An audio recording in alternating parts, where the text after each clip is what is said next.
Welcome to the Metaphorosis magazine podcast, your home for beautifully made speculative fiction. The magazine is edited by B. Morris Allen, and I'm your host, Matt Gomez. This week's story, narrated by the author, is All the Daughters Sing by Jan Priddy. Jan Priddy began reading science fiction in high school when her father handed her Foundation. Later earned undergraduate degrees in the visual arts from the University of Washington, and eventually studied writing with better authors, including Ursula K. Le Guin and Molly Gloss. An MFA graduate from Pacific University, she lives in the northwest corner of her home state of Oregon, where she runs a couple of miles every other day. She weaves and bakes. She writes stories into the world.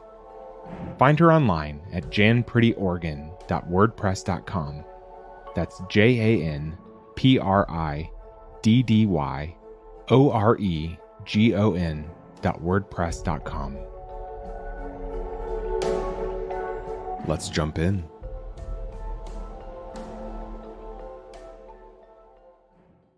Light pours straight down through the leaves, hot like midsummer, and the duff underfoot feels quite light and dry.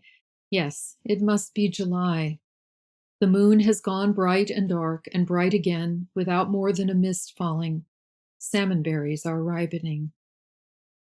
I move along the narrow path, using a staff of carved cedar wood because I tire easily, and my feet are unsteady on the path. Sometimes my attention wanders. I mean to be quick, sneaking away for this last walk alone. Daughters will come soon enough and spoil my solitude. My goal is the large mossed-over stone marking where my first daughter is buried. My firstborn, Alice. The trees are deciduous along this slope. Thin branches and spicy leaves rattle with the slightest breeze. But the air hardly stirs, passing in and out of my open mouth without a sound, blood warm as if I walk through the world's breath. I hold my breath and listen. No sound of daughters behind me, though they will follow if they catch me wandering. They are light on their feet, careful even when it does not matter. Being alone is the point of my walk, and there is no one looking to disagree. I only argue with myself. Daughters never argue. They listen. They are respectful of my opinions, my cautions and concerns. Yet I feel restless, hemmed and worried by always something more just out of sight. I should have told them where I was going and asked them to leave me be. They would have done that. Waiting is an ache beneath my heart, the thudding sound of it, and desire for an ending. Movement catches my attention just ahead and above, a fluttering very much like something living. It stutters and drifts across the perfectly still air, down and down, like something alive, like a butterfly. And I have nearly forgotten what a butterfly was like after all this time. I track its movement along the downslope ahead of me near Alice's grave. Wonder flutters from joy to loss. I reach above my head to catch it, fingers splayed and reaching, mouth open, attention gathered completely by the movement where there should be no movement. As I reach to grasp the butterfly just beyond the tips of my fingers, I step wrong and wound myself. I sit abruptly on the dry earth. The out-of-season leaf drops nearby. I pull my foot into my lap, where blood wells from my broken skin. Much has been broken. This hillside once had homes, with windows and kitchens and families. I squeeze the tough sole of my foot, remove the sliver of green glass the size of a fingernail. Glass, after all this time. Decades creep past. Since I was born, people warned the world might end in a blaze or with a whimper. Climate and catastrophe were always the story. Death from disease or some newly recognized toxin? Is that how it happened? I do not care. Instead, I fear sometimes I will never die. I survived a century and more past my time. The light splatters down between the trees, their pale leaves unspeaking in the stillness. Too soon, daughters will scent blood and come running quick as anything.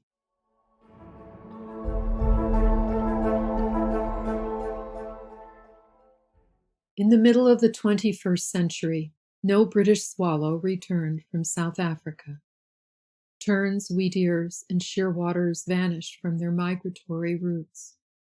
Sandhill cranes failed to return to wetlands in Michigan, where they had rested and nested for 9 million years. By then, seagulls no longer trailed fishing fleets. Bird feeders attracted only determined squirrels and chipmunks and rats. Small children playing in their own backyards carried festering bodies of songbirds to their horrified parents. If anyone had predicted what happened, it would have been a worst-case scenario. No one wanted to believe we would be helpless to fight it off. I might have been among the first human beings to catch the new virus, or perhaps it was a very old one, or a bacterium, or maybe several diseases that also killed birds and snakes and frogs, and then mammals. There would be no one left to study and explain what killed them all.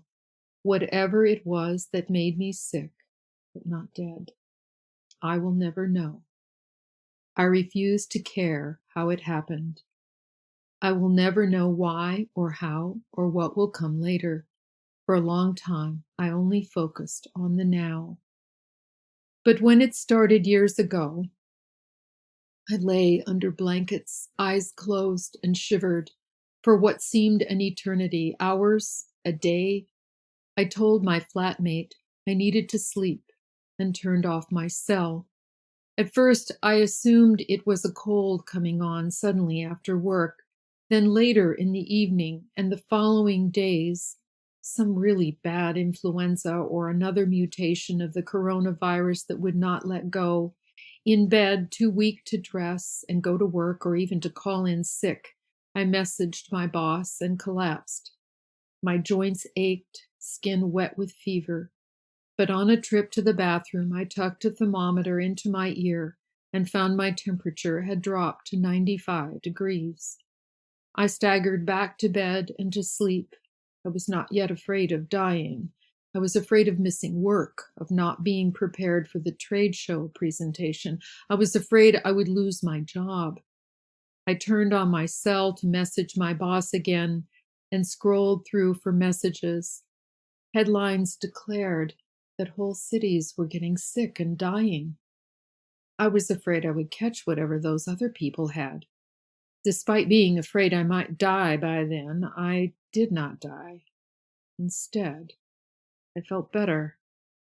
It was a Tuesday when I finally felt well enough to call into work, but service was down and I felt too wretched to care.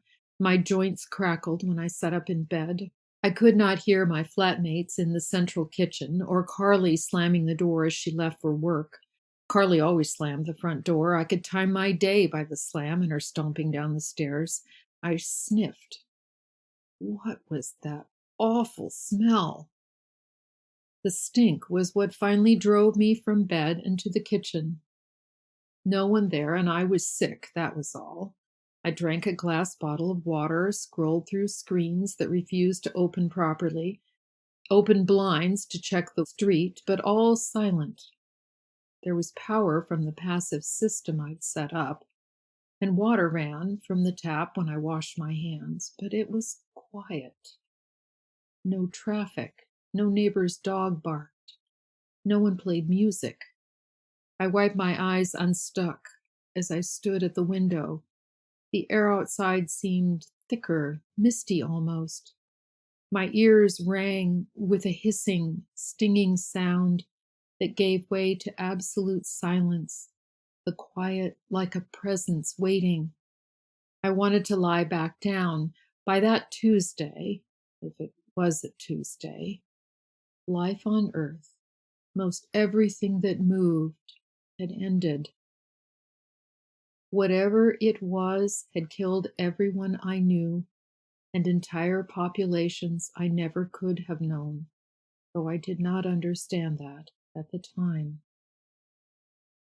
I held myself quite calm when telling daughters this story, emotions carefully in check. I had not been calm in those early days alone. I cried and screamed and shook and shouted at the silence. I ran through empty streets in the dark and walked for days south to the Columbia River and found no one, saw nothing that mattered. Herds of deer did not dash through downtown canyons of concrete. I did not track the days with marks scratched onto a wall. I did not make plans to walk across the continent or to rebuild. Climate change had already done its dirty deed, invaded shorelines, stolen entire low-lying neighborhoods, and left winters damp but mild. The filthy air blew away, and I breathed easier. I accepted all that. I cannot explain, but I knew everything was changed forever, and I made no effort to change things back. I do not tell the daughters any of this.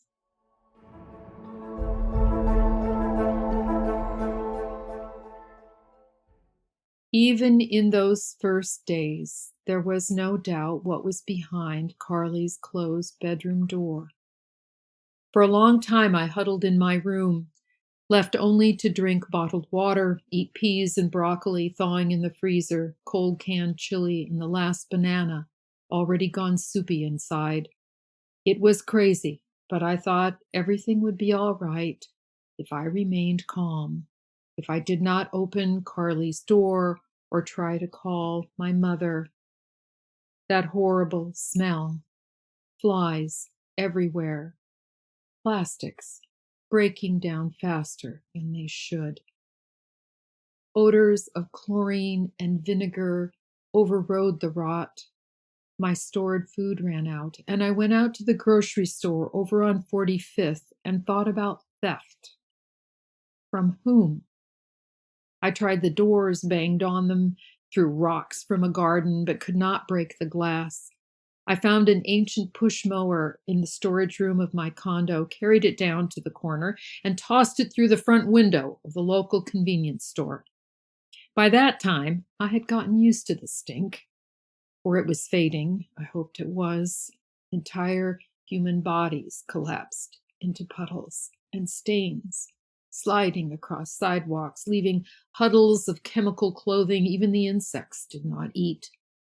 Packages of crackers and cookies were spoiled and nibbled, but glass containers and cans were fine. Sell-by dates meant nothing. Weeks or months passed. I was already losing track of time. I went out under the stars and searched for the sound of something larger than a carpenter ant. I had not yet noticed I was not sleeping. I knew my friends were dead. My family, my job didn't matter. I did not have to complete my presentation on post-graphene batteries or defend the generation after that. My watch quit working. My sports shoes smelled of vinegar and went flat. I thought I would have to give up running. The idea made me laugh and recognize how near I was to hysteria. I made a list in my head: food, water, shelter, family. Mom had called when her canaries died. I was already sick that day. My mother. I went to find her. Mom's house was collapsing and I could not breathe. I sat in the road and could not get back to what I knew or the people. Everyone was gone. I closed my eyes and waited for the days to end, for the nights to pass. By now I knew I was not sleeping. The moon had gone to full by then. I could see the moon when I went out, streets lit by stars that had once been obscured by artificial lights. I walked all the way into downtown, past wooden buildings that already seemed to tip and sag. Stains on the sidewalk all the way to the waterfront and up against the inside of glass doors to office buildings. No bodies, the stink fading away. I broke into the REI downtown, found flint and steel, a small folding shovel with a metal handle. Even this building was not steady. It would not last long. From this and other stores, I gathered everything that might be useful and not rot and dragged it outside to the middle of streets where I hoped I could find it if I needed something later. Anything in freezers or refrigerated cases was hopeless. Cardboard packaging was eaten through. Plastic containers were corroded and discolored. Ants fell from the ceiling onto my head as I collected glass bottles of sun-dried tomatoes, olives, and sweet red peppers, cans of beans and tomatoes, fancy flavored salt, packaged in glass. I was very tired, but kept moving, seeking something familiar. I climbed back east through empty streets, broke into the conservatory on Capitol Hill. It had been my peaceful place. But now the plants in the center pavilion were dry and dead. Downtown again, I learned the trick to breaking tempered glass and smashed windows just to hear them fall. When my clothing fell apart, I broke locks on doors and found more. When I was hungry, I found whatever was nearest. I ate canned food shelved in the upper floors of downtown condominium kitchens and built fires on their concrete floors to give light in the lengthening nights. I closed my eyes, imagined sleep. Some days I cried and screamed and argued out loud with myself. On a long walk south, I raided small towns and tried to remember their names. Arms wrapped around my body, pacing the freeway and empty sidewalks that had begun to go cockeyed and too hot for bare feet. There was no one walking larger than a beetle. One sweltering summer day, I came upon a river of black ants moving across the floor of an empty house. Felt the crunch and moisture of their bodies under my naked heels, around and across my feet. Caught between fascination and fury, I stamped and stamped until, hysterical and sobbing, I had to run away from the squashed and swarming bodies. I closed my mouth on remorse. The world was quieter, and I became quiet. There was nothing to see across the Columbia River, only another city falling down. I went north to home in Seattle. The word home in my head made me laugh. I thought about walking off the edge of a building, or taking pills found in a pharmacy, or sleeping until the world ended. If only I could sleep. I leaned too close to fire, though I was not cold, only alone and shivering. What threatened? No strangers, no dogs or wild animals drawn by flame. I remembered moths fluttering and dropping into campfires on the walk south, but there were no moths by the time I walked north again. Fewer flies.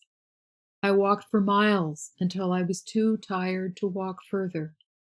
I thought I would die. When there were no longer shoes or clothing remaining from before, I went naked and did not feel the cold even at night. I sat in shade in hot weather, found shelter from wind when the air cooled. I managed. I ate anything I could find or gather without craving any particular food. I was never sick. I remembered snow and books and family dinners, but it was never cold enough for frost, and my books fell apart, and all my family was dead. I had been alone, entirely alone for years, when I realized I was pregnant.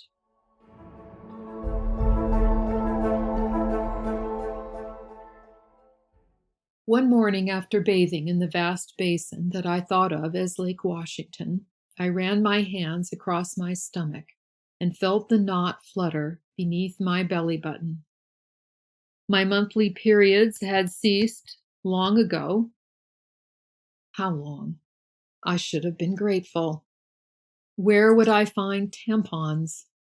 I was relieved, wasn't I? I could not recall precisely when my monthlies had become yearlies, only that my last period had been a month ago.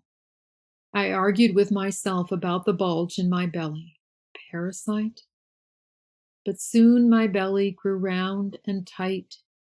It was a baby turning under my hand. I could not be pregnant.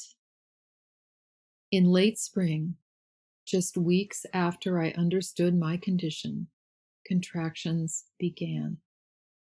I deliberately turned away from both reason and fear. It was a miscarriage. Of course it was. I was losing the baby, and though tears came and my hands shook and I panted, I told myself it was all for the best. I could not have a baby alone. I could not have a baby at all. There was only the tiny bulge in my belly, not the enormous belly holding a full-term infant. I breathed steadily, sat in the shade of a dying maple tree, and counted between passes of pain that was not quite pain, but something else. Ripples of heat in my body, an orgasm, pleasure. And I was startled, then howling, screaming in pleasure and shuddering in that long forgotten ecstasy. How could I have forgotten this? It seemed to last a long time, this pulsing pleasure and pain. Then, hardly noticing I did, I pushed it out. A sliding, climactic birth throb and a bluish blood-streaked sac lay between my thighs. Born in a series of overwhelming orgasmic pulses, I gasped and closed my eyes. Then, remembering something I had not known, I bent to tear open the sac with my nails. The slick covering membrane was tough, and I used my teeth. It stretched, tore, and the tiniest infant pushed its face out. I cleared the sac. The infant lay on the new grass, slick and wet, and mewling like a puppy. Alive. Tiny. I thought the baby would surely die. The size of 2 fists stacked end to end, barely as long as my fingers spread wide, helpless and dark, but it was strong. The baby screamed, and I gathered it against my bare chest. It hunted for a breast, latched. Milk came, and the infant girl suckled. Miraculous and marvelous. Another ripple of pleasure. Again that pulse I could not help connecting to sex. Echoed as my baby nursed, my whole body hot and glowing. What a blessing to feel pleasure and to be of use. I wiped my daughter clean with grass. She did not die that day. My daughter's eyes were nearly black rather than my hazel, darker than my grandmother's eyes were said to have been. The baby's skin, too, showed darker than mine, matching where mine was browned by the sun, but she had that rich color at birth, my beautiful Alice. It was still spring when she slid out of my arms and stood. The child was not growing the way children were supposed to grow. Surely my nephew had been nearly a year before he stood unaided. I pushed the memory away. Alice laughed a burbling chuckle, ending in a squeal as she took a step away from me. She toddled toward a tuft of clover, stumbled on a stone, and splashed the still water in a puddle. I stood over the infant, steadying her shoulders between my hands. "Okay, little one, come along now," I said, meaning to guide her away from the murky water. The child looked around, frowned, and said, "Okay." My legs let me down onto the ground as if I'd fallen. I recognized then what I had refused to see before. I whispered to my already sturdy child, "Baby girl, little Alice, where did you come from?" The tiny child looked up into my face and said, "Come from?" It was all crazy, wonderful. I laughed and swung Alice onto my hip, and then set her down, swung her up and over my head. I laughed for the madness of it all, having a child who stood in days, a child who did not resemble me at all. Like everything gone, the absence of dogs howling at the moon, no cats sleeping in sunshine, no birds, collapsing houses in the city. This child was something new and different. But then, what was not? My mother had been fond of the expression, so what else is new? I watched my tiny daughter tumbling in the grass and whispered, not quite to myself, everything. I released myself from control and ran and laughed with Alice. Before the first leaves turned and fell, Alice kept pace with me all day. She helped gather filberts on the other side of the lake, trailing after wherever I went, talking and singing too. My voice had been near silent, but now we chattered all day. I sang her to sleep and closed my own eyes and imagined what we might do next. We moved closer to the city. I made her toys from scraps of wood and taught her songs recalled from childhood, and my little girl sang back to me and in harmony. Come, let's go up in the hills, I said one day. There might be huckleberries still. I rubbed Alice's hair thick and black. If I thought too much about how she came to me, I feared she might go away again. It was an irrational fear, but I was getting used to that. All of this was impossible. But by then, many impossible things had already happened.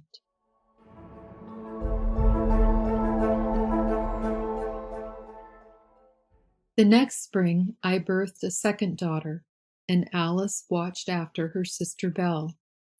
Alice had stopped growing when the top of her head reached the bottom of my chin, and I was not tall. My second baby developed just as Alice had, and I ate voraciously to keep up her milk supply until by autumn they could feed themselves. And then another spring and another child was born, cared for by my second, and Alice returned to my side. At birth, each was smaller than any infant human I had ever known to survive, and each grew faster than was possible. I could not know at first they would not live long, but I was not so foolish as to ignore how they were strange. I simply chose not to care how it had all happened. By the time I had 20 daughters, the last year's child, named Tina, Alice had borne a baby of her own. She was Ula. I had not thought of my children as fully grown. I considered calling myself grandmother, but they all called me mother because Alice did. The next spring, only Vera was born to Belle, and I realized I had done birthing. Tina would be the last child born of my body. Now my daughters birthed. Everything about their lives flowed quicker than mine. They were clever with their hands, clever finding food, sometimes eating things I had never dared try. Perhaps their sense of smell was better. They rarely became ill from testing something they should not eat. Bad, said Alice once, after spitting up on the ground before me. Bad, Teffa, the girl said. She held out the frond. All right, I said, we won't eat fern. They ate skunk cabbage and other flowers and many roots, and they scraped the inner bark of downed trees and gathered seeds. Alice would sit beside me in the evening before she slept and tell me everything she'd seen and the other daughters had done.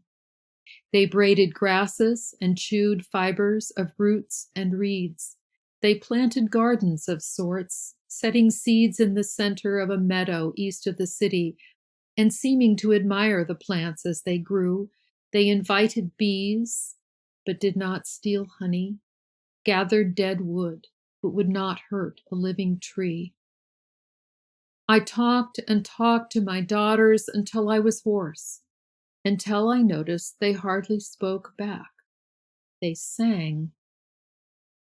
One spring day, all the children, who were mostly not children at all anymore, but girls or little women, all wore crowns woven of new green leaves and trillium flowers.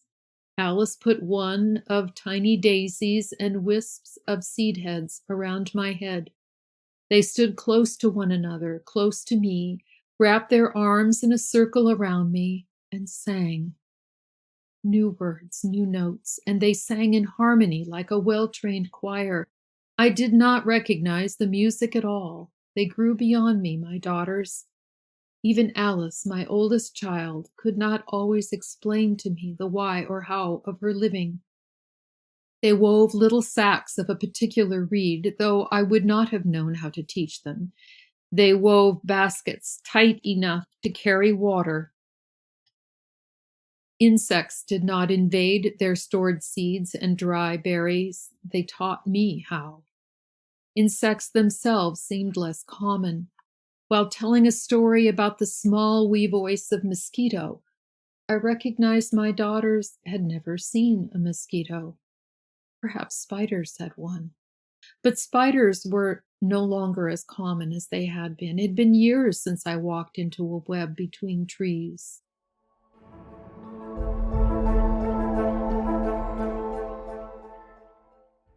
My years were marked. A child was born and walked for the first time and began to sing. I deliberately named them alphabetically, each name for someone, until I accepted that they did not need names to know themselves, and it was hard for me sometimes to tell them apart. Alice was my first and best child, the child of desperation and need. The rest of my children, like the first, came unbidden. I tried not to care too much about them, and that was impossible. The sound of my daughters calling and singing above the less insistent whir and hiss of insect life was a background chorus. Partway through the alphabet the second time, Alice died.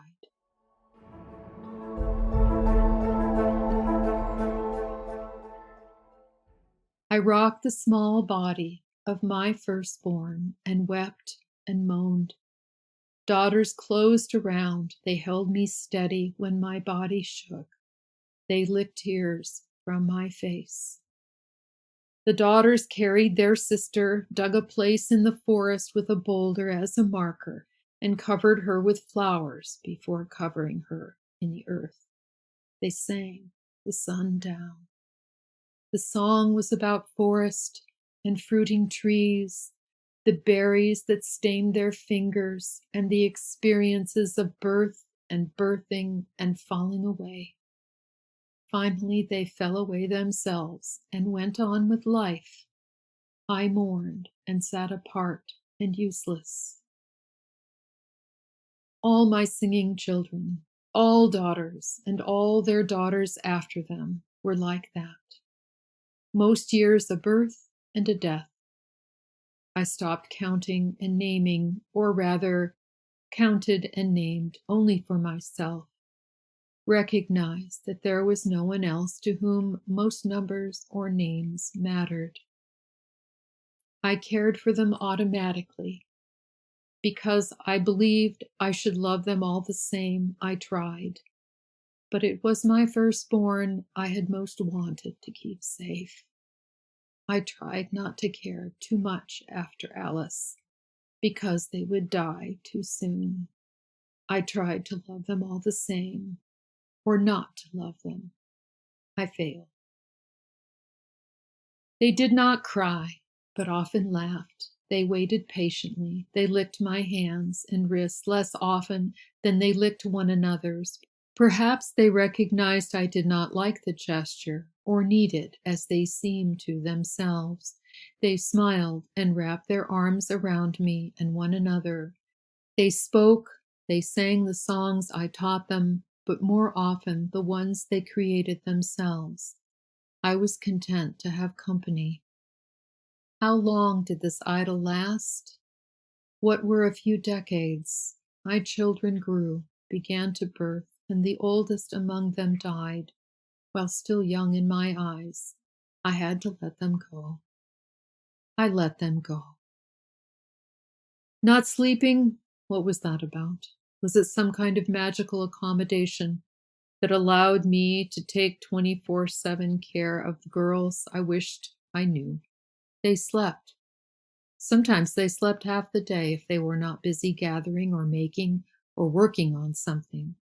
I seemed only to drift.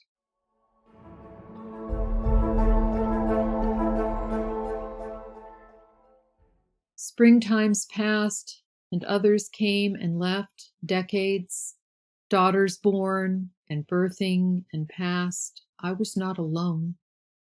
But by now, I have lived too long. There might be no one left on earth who remembers what I remember. The children listen, but probably do not believe the stories I tell, ordinary descriptions of feathers and clawed feet. Even to me, this sounds like dreaming or fables, fanciful stories of babies crawling for months, the slow development of speech and years spent in school, birds flying and horses' muzzles velvety soft, bird song and frogs croaking and cows mooing, dogs barking and cats mewing, mice in the walls of houses, the eating of flesh, the sounds of a city, open chest surgery, libraries, trains, planes, and automobiles, illness, and mourned death. These are my stories, more like nightmare visions, for which I claim nostalgia, frightening by now even to myself. When I am gone, what will they preserve? While they remember what I say or sing, they write nothing.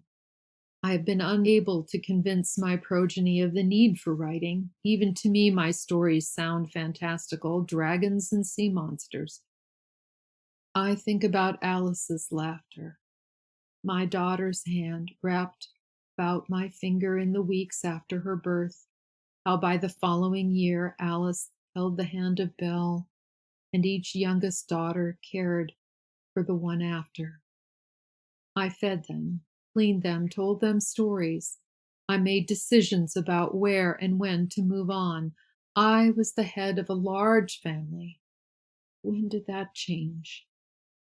My daughters still move on without leaving me behind. They grow, become themselves, and not merely a part of me. They walk into the forest and gather to sing, more than I can count, over 100, and surely more gather to sing than come from my body.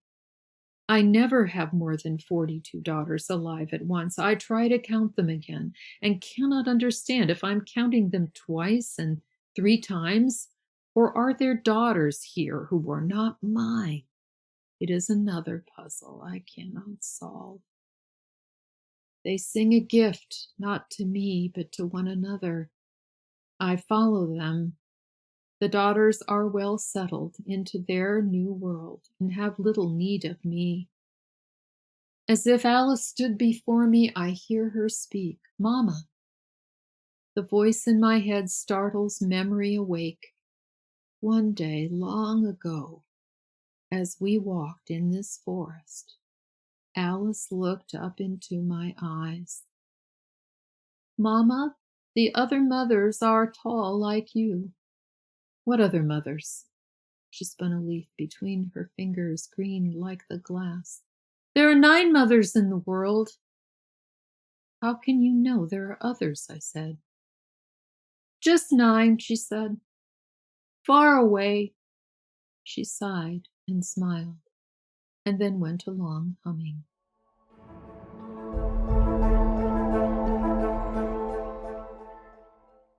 The shard that cut my foot is green, a leaf color. What came in such bright green glass bottles? Soda? Wine? I hardly remember, and it doesn't matter. I pull my foot up closer to my face to examine the wound. It is not so bad.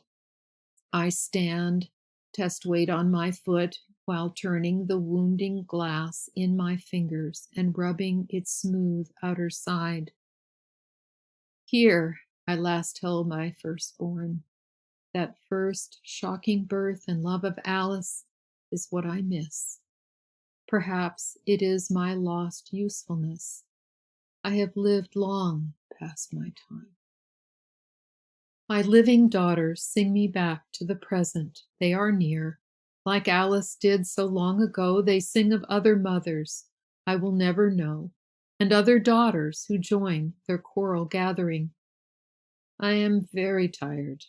I have closed my eyes and give in to listening to their music. And when I open my eyes and look around, I find them waiting for my attention to return. They smile, they stroke my hand. I worried for a long time about the end of the world, but the world does not end with me. I wonder if my daughters think me a little mad. Perhaps I am mad. Perhaps I will die, because now they are ready for me to leave them. That was All the Daughters Sing by Jan Priddy. Thanks for listening. If you enjoyed this episode, we'd love it if you'd leave us a 5-star review on Apple Podcasts, Spotify, or whatever platform you listen to us on. Or, better yet, share the magazine and podcast with a friend. If you'd like to listen to more speculative fiction, visit us online at magazine.metaphorosis.com or on Twitter at MetaphorosisMag.